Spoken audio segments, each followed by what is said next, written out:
right, so you ready to like really get into it with Joan Jett and the Blackhearts? Yeah, let's do it. We've got articles, liner notes, all sorts of things here. And we're going to try and unpack everything that made this band so iconic. Their sound, their impact. The whole thing. So if you're interested in learning more about Joan Jett and Blackhearts, you've come to the right place. Definitely. And one thing that's really interesting is, you know, most people think Joan Jett, Blackhearts. Right. But it actually starts way before that. Way before that. Yeah, mid-70s with a band called The Runaways. The Runaways, wow. An all-female punk band in the 70s. That's pretty incredible. Think about ahead of their time. Yeah, talk about some real trailblazers. Yeah. You know.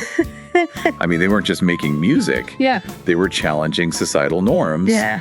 And the whole image of what a rock band should be. What a female musician should be. Right.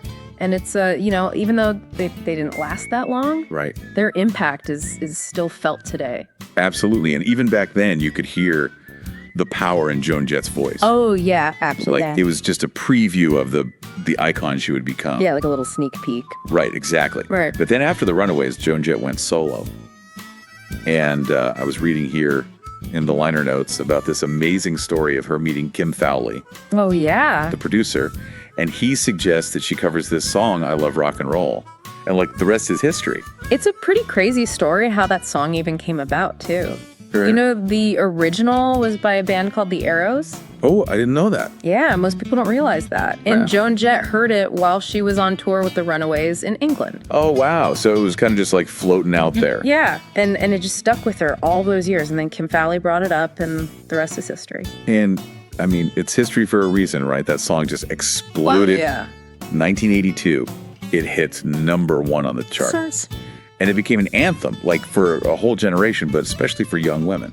Totally. Yeah, it was like this declaration of freedom, you know? Yeah. This, you know, I'm here, I'm loud, and I'm not going anywhere. I'm here to rock. Yeah, exactly. And like you said, you know, she heard it with the Runaways. Yeah. So clearly it was resonating with her. Absolutely. But then to have that moment happen with the Blackhearts and that lineup that she formed. Yeah, the band was so tight. They just took it to like a whole other level. Oh, yeah. Their musicianship was amazing, and their live shows were legendary. I bet. And that album, I Love Rock and Roll, really cemented their signature sound. You know, that blend of punk energy and classic rock riffs. Yeah. It's so... Yeah, it's addictive. Addictive, yeah. You can't help but move to it. And what was it about Joan Jett on stage?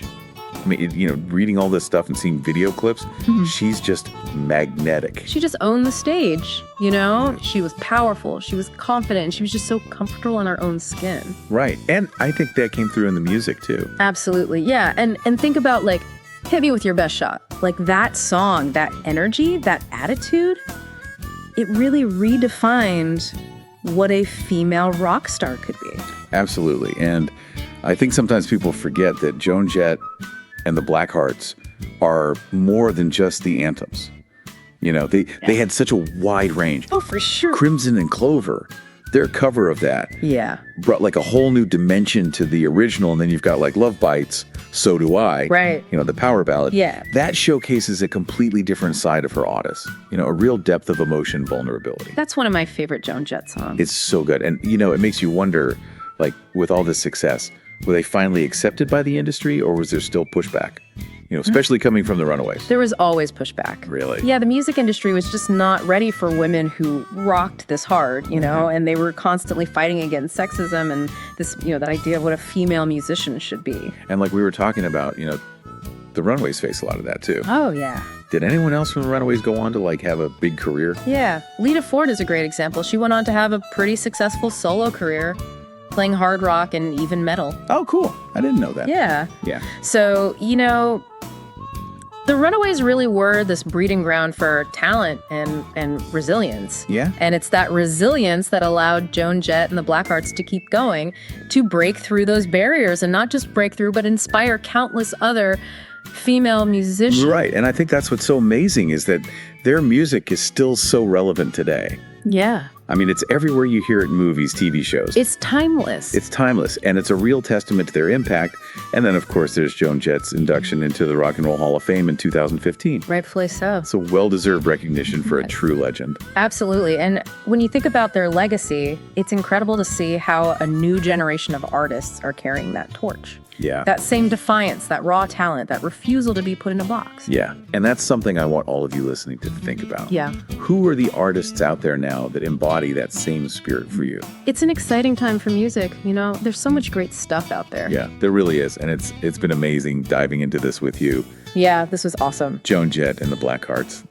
They're incredible. I'm going to go blast some Bad Reputation now. Keep on rocking. You too. And for all of you out there, keep on rocking too. Let us know what your favorite Joan, Jett, and the Blackhearts song is, or maybe your favorite moment. Yeah, we want to hear from you. We'll see you next time. See ya.